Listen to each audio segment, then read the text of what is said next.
that's amazing. That's exactly what I wanted to do. All right, you can see that I've put together pretty much all the drywall here. This guy here, there's a couple of lights, 1, 2, 3. You got this archway going on here, and I've got a mini archway going on here as well. There's no lights in this one, so this one's gonna be easier. And I'll also show you how to cut drywall so that it can bend into this arch shape without having it snap or break. Measuring the drywall is pretty straightforward. Tape, pencil, get your T-square, start cutting, and all of it starts to come together. Then you can stand it up, snap it. What I like to do whenever I'm hanging drywall on a wall or a ceiling panel is pre-drill a couple of screws. That way when you're hanging it, you don't have to worry about holding the drill, the screw, and the drywall piece itself.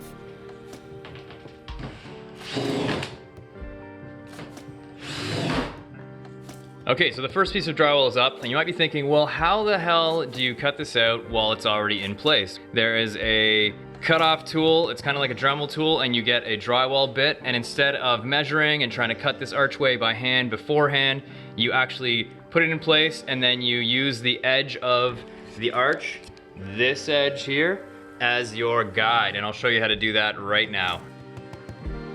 So the Dremel tool is really good. It's ultra loud, so I was wearing ear protection for the entire time I was doing this because I don't want to shatter my eardrums cutting a small piece of drywall. What I tried to do was take out one chunk at a time going in the same direction, because if you go counterclockwise with the Dremel bit, it will bind up and then it might catch on the wood or dig a little bit deeper, and that's not something you want to do.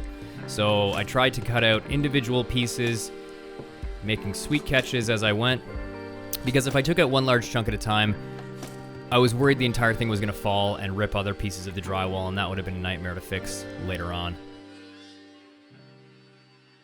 Well, you can see that that works extremely well, even though it's really, really messy. But we're doing drywall work, so that's to be expected. Now, I got it missing a little edge there, missing an edge there, but that'll all get filled in with drywall compound. So now it's time to do the other side, which is the exact same as this side. Okay, both sides are cut. So you can see that this is a hella messy job. There's dust everywhere. Like this shit I gotta clean up.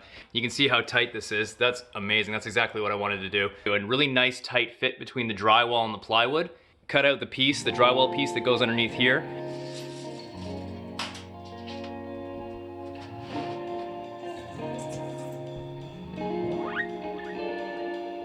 Now, I know what you're thinking. How do you bend a piece of drywall to fit into a curved area without snapping it in all the places you don't want it to snap? Well, the easy answer is you score it evenly across as many places as you need to, depending on the radius of the curve. If it's shallow, you score it more infrequently. If it's steeper, you need to score it more frequently. In my case, I scored it every 2 inches, and that seemed to work out pretty well. So this was my first time building an archway, especially my first time drywalling one, and I just figured I could take the piece that I had scored, slop it up into the ceiling and screw it down, and it would be done. Yeah, no, it doesn't work that way. It just falls everywhere, and there's pieces that are hanging. All of the segments fall all over the place. It's a joke. It's actually really hard to put up, especially if you're by yourself. So it took me a little while to figure out a good workaround, but luckily I have a garage full of clamps, so I grabbed a couple of them and I used them as extra hands, and after that it actually went really smoothly because it was easy to locate, it was easy to get the screws in. The width of the piece of drywall was absolutely perfect, so really all I had to do was locate it, snap it, screw it, and this thing was starting to look really sweet.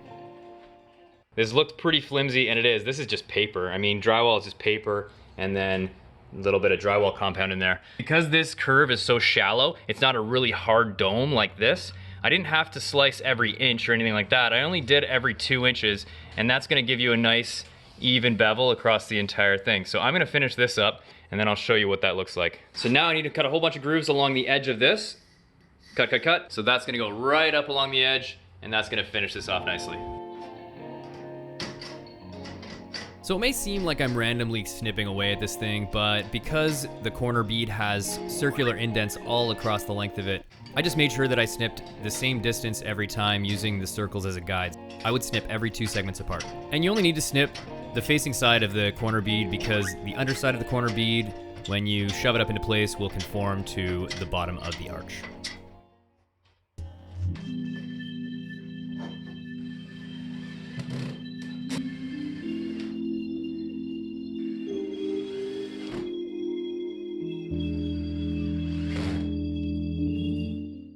All right, so yeah, you can see this big gap in here. That'll get filled in with another sheet of drywall is going up in here. I used a hell of a lot of screws only because what's gonna happen is once I put the corner bead on the other side, I'm gonna run a line of drywall compound the entire length across here, and then it's gonna smooth out the entire section of the archway, and it's gonna look smooth and done. But for now, it looks like a hot mess because there's a million screws in it. So I went ahead and did this arch here. This is the doorway. All of the corner bead is on the secondary arch, where the sink is gonna go right here. And then the countertop is gonna go right along there. And it's gonna face out this way, out this door. Because this is the door that faces out to the backyard, which is pretty sick. So that means that when you're doing the dishes, you're doing the cleaning up, doing all the stuff in here, you're gonna get an amazing view all the way out here.